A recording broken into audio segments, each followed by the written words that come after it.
Welcome my YouTube channel व्यास नारायण मिश्र। हम discuss कर रहे हैं नेट सेट कॉमन पेपर, जो फर्स्ट पेपर होता है उसके इम्पोर्टेंट क्वेश्चन 20 क्वेश्चन हम डिस्कस कर रहे हैं जो बहुत ही इंपॉर्टेंट है।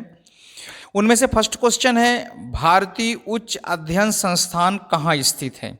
इसके 4 ऑप्शन दिए हुए हैं, धर्मशाला, शिमला, सोलन, चंडीगढ़। आप इसका आंसर बताएं, फिर मैं इसका आंसर फाइनली बताऊंगा। सेकंड क्वेश्चन है, एकलव्य चैनल कब शुरू किया गया था। तो फर्स्ट क्वेश्चन का जो ऑप्शन आंसर है वो दिया हुआ है शिमला।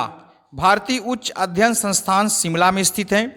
और जो दूसरा है, एकलव्य चैनल कब शुरू किया गया था, तो ये शुरू किया गया था 2003 में। इसका जो सही आंसर है 2003। इसकी एग्जैक्ट डेट है 26 जनवरी 2003 को एकलव्य चैनल शुरू किया गया था। नेक्स्ट क्वेश्चन है, शैक्षणिक सुधारों से संबंधित कौन सी समिति बनाई गई है। इसके 4 ऑप्शन दिए हुए हैं, इसका सही आंसर आप बताएं। हम नेक्स्ट क्वेश्चन को डिस्कस करेंगे।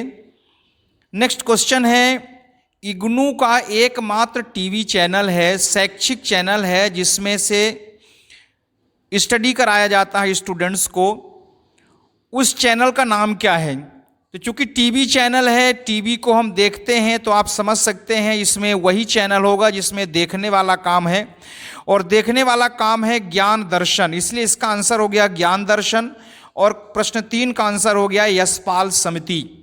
एक चीज ध्यान रखना है, इसका जो नेक्स्ट दिया हुआ है ज्ञानवाणी, इसमें वाणी मतलब सुनने का काम होता है, इसका मतलब ये रेडियो से संबंधित होगा। तो जो रेडियो में आता है एजुकेशन से संबंधित वो जो है वो है ज्ञानवाणी, और टीवी से संबंधित है ज्ञान दर्शन। शैक्षणिक सुधारों के लिए यशपाल समिति का गठन किया गया था। प्लीज़ आप हमारे चैनल को सब्सक्राइब भी करते जाएं और लाइक जरूर करें, क्योंकि लाइक करते हैं तो हमारा मोटिवेशन होता है। नेक्स्ट क्वेश्चन है, सैंडलर कमीशन ने किस शिक्षा के पुनर्गठन का सुझाव दिया था। इसमें है विश्वविद्यालय शिक्षा, माध्यमिक शिक्षा और प्राथमिक शिक्षा। इसमें से कौन से शिक्षा को सैंडलर कमीशन ने सुझाव दिया था। तो इसका आंसर आप लोग देखें, इसका आंसर हम बताएंगे। इसके बाद जो नेक्स्ट क्वेश्चन है वो है, भारतीय विश्वविद्यालय आयोग की स्थापना कब की गई। ध्यान रखिए, एक होता है यूजीसी और यह है भारतीय विश्वविद्यालय आयोग। यूजीसी का पूरा नाम है विश्वविद्यालय अनुदान आयोग। तो इन दोनों में थोड़ा अंतर है, इसको ध्यान रखिएगा। यह है भारतीय विश्वविद्यालय आयोग, और जो यूजीसी है वो है विश्वविद्यालय अनुदान आयोग। इन दोनों में अंतर है। तो भारतीय विश्वविद्यालय आयोग की स्थापना की गई 1902 ईस्वी में, और सैंडलर कमीशन ने तीनों प्रकार की शिक्षा के लिए, विश्वविद्यालय शिक्षा, माध्यमिक शिक्षा और प्राथमिक शिक्षा, तीनों शिक्षा के लिए उन्होंने सुझाव दिया था। ये बहुत इंपॉर्टेंट क्वेश्चन, इसमें कंफ्यूजन हो सकता है, इसको ध्यान रखना है। ये भारतीय विश्वविद्यालय आयोग, ये 1902 में इसकी स्थापना हुई, और जो विश्वविद्यालय अनुदान आयोग है वो 1956 में संसद के द्वारा उसको अप्रूव किया गया। नेक्स्ट क्वेश्चन है, सैंडलर आयोग ने किस विश्वविद्यालय की जांच की। कलकत्ता, इलाहाबाद, मद्रास। तो इसका आंसर आप बताएं कि सैंडलर आयोग ने किस विश्वविद्यालय की जांच की। अभी सैंडलर आयोग से एक और क्वेश्चन था कि उन्होंने कौन कौन सी शिक्षा के लिए सुझाव दिया था। तो उसमें विश्वविद्यालय का भी था, माध्यमिक शिक्षा था, प्राथमिक शिक्षा भी था, तीनों का था। तो इसको ध्यान रखना है, सैंडलर आयोग ने कलकत्ता विश्वविद्यालय की जांच की थी। और जिला प्राथमिक शिक्षा कार्यक्रम कौन चलाता है, इसमें बड़ा कन्फ्यूजन हो सकता है। जिला प्राथमिक शिक्षा कार्यालय में ये देखने में ऐसा लगता है जैसे इसको जिला चलाता होगा, लेकिन ध्यान रखना ये ऑप्शन गलत है। जिला प्राथमिक शिक्षा कार्यक्रम ये केंद्र का कार्यक्रम है, न तो ये राज्य का है न तो जिला का है। ये जिला प्राथमिक शिक्षा कार्यक्रम केंद्र का है। इसमें से ऐसे भी आ सकता है इसमें से क्वेश्चन कि कलकत्ता विश्वविद्यालय की जांच किस आयोग ने किया था। तो यहाँ ध्यान रखना है कि कलकत्ता विश्वविद्यालय की जो जांच है वो सैंडलर आयोग ने किया था। नेक्स्ट क्वेश्चन है, भारत में प्रथम सरकारी शिक्षा नीति की घोषणा कब तथा किसने की थी। सबसे पहली बार जो सरकारी शिक्षा की नीति है, इसमें आप देख सकते हैं जो भी ऑप्शन दिए हैं ये सब स्वतंत्र भारत के पहले का है, इसका मतलब ये अंग्रेजों के ज़माने की बात हो रही है। तो इसमें सबसे पहले प्रथम सरकारी शिक्षा नीति कब घोषणा की, इसका आंसर आपको देना है। प्रश्न नंबर 10 दिया है, आचार्य राममूर्ति समिति की रिपोर्ट कब प्रस्तुत की गई। इसके ऑप्शन दिए हैं 1991, 1992, 1994 और 1996।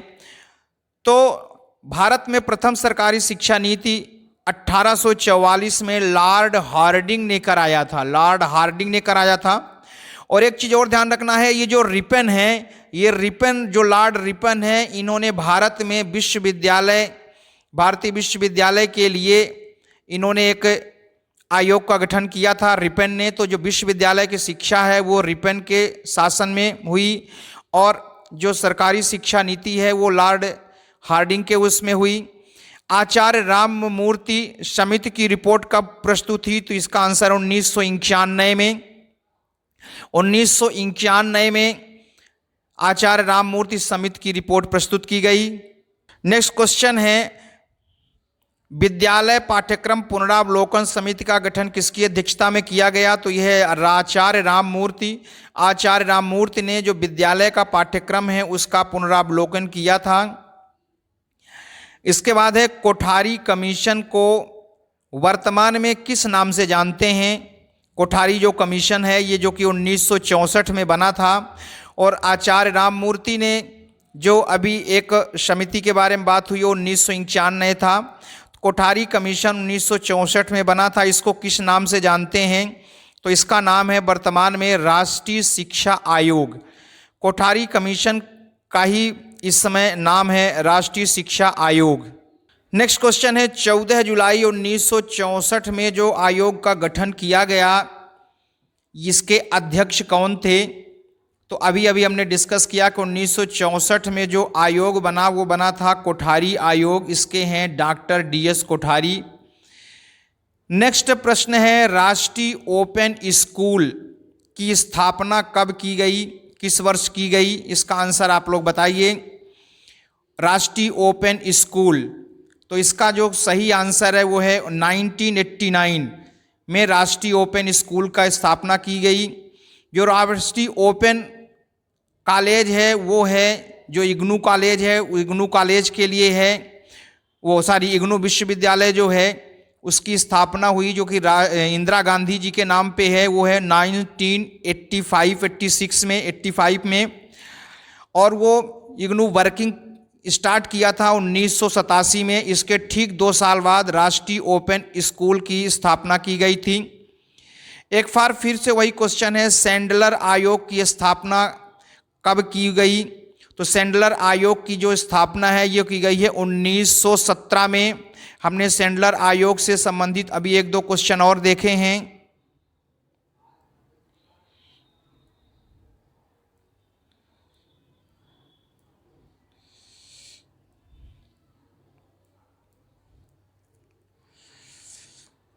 एक ये क्वेश्चन है कि सैंडलर आयोग ने कलकत्ता विश्वविद्यालय की जांच की है, और दूसरा एक ये क्वेश्चन था कि सैंडलर कमीशन ने किस शिक्षा के पुनर्गठन का सुझाव दिया था, तो विश्वविद्यालय शिक्षा, माध्यमिक शिक्षा, प्राथमिक शिक्षा, इसको याद रखना है। इस तरह से सैंडलर जो कमीशन है वो 1917 में बना, और ये विश्वविद्यालय, प्राथमिक शिक्षा और माध्यमिक शिक्षा का इसने सुझाव दिया था। इसने कलकत्ता विश्वविद्यालय की जांच की। तो ये इससे 4-5 प्रकार के क्वेश्चन आगे पीछे करके बनाए जा सकते हैं। हमने अभी डिस्कस किया था इग्नू का स्थापना वर्ष 1985 को होता है। CSIR की स्थापना कब हुई, 1942 में नई दिल्ली में हुई CSIR की स्थापना। इसका फुल फॉर्म है counselling of scientific and industrial research, Hindi में बोलते हैं वैज्ञानिक एवं औद्योगिक अनुसंधान परिषद। CSIR, C से काउंसलिंग, S से साइंटिफिक, I से इंडस्ट्रियल रिसर्च। 1942 में इसकी स्थापना हुई। नेक्स्ट क्वेश्चन है, S व P तरंगे किससे संबंधित हैं, तो S और P तरंगे भूकंप से संबंधित है। भूकंप में अगर ये भूकंप को रिएक्टर स्केल से नापा जाता है, अगर ये 7 और 7 और 7.9 के बीच में होता है भूकंप, तो ये काफ़ी लार्ज भूकंप माना जाता है, बड़ा भूकंप माना जाता है। लेकिन अगर भूकंप का रिएक्टर स्केल 8 से ऊपर हो जाता है तो एक बहुत ही बड़ा बृहद के रूप में माना जाता है, बहुत बड़ा भूकंप माना जाता है। और 4 से 5 और 6 रेंज के जो भूकंप हैं ये नॉर्मली माने जाते हैं। तो यस और पी तरंगे भूकंप से संबंधित हैं। नेक्स्ट क्वेश्चन है क्योटो प्रोटोकॉल संबंधित है, किससे संबंधित है? ये बहुत इंपॉर्टेंट क्वेश्चन है। तो क्योटो में एक मीटिंग हुई थी, वो मीटिंग का एजेंडा क्या था? तो उसका एजेंडा था जलवायु परिवर्तन। विश्व में जलवायु परिवर्तन जो ताप है वो बढ़ता जा रहा है, इस संबंधित में क्योटो में एक मीटिंग हुई थी। तो क्योटो प्रोटोकॉल जलवायु परिवर्तन से संबंधित है। नेक्स्ट जो क्वेश्चन है कंप्यूटर को संचालित करने के लिए किसका उपयोग करते हैं? इसका आंसर आप लोग बताएं। तब तक हम बताएं कि प्रोटोकॉल ये एक कंप्यूटर का भी वर्ड है। ये जो प्रोटोकॉल शब्द दिया है ये कंप्यूटर का वर्ड है और ये एक तरह के जो नियम होते हैं, नियम का एक ये समूह होता है प्रोटोकॉल, जिससे किसी एक फिक्स फाइल में फिक्स जगह पहुंचा जा सकता है। तो ये कंप्यूटर का भी एक वर्ड है। तो यहाँ पर भी प्रोटोकॉल का अगर हम देखें तो लगभग वही हो सकता है कि एक ऐसा समूह है जहाँ पे एक विशेष चीज़ में पहुँचा जा सकता है। तो क्योटो प्रोटोकॉल जलवायु परिवर्तन में पहुँचा, कंप्यूटर का वर्ड है ये। थोड़ा सा हमने इसको कोरिलेट किया है। कंप्यूटर को संचालित कैसे करते हैं, किसके द्वारा करते हैं? तो यूटिलिटी प्रोग्राम के द्वारा करते हैं, ऑपरेटिंग पावर सिस्टम के द्वारा करते हैं, या कि सिस्टम प्रोग्राम के द्वारा करते हैं। तो इसका जो सही आंसर है आप बताएं। इसका सही आंसर है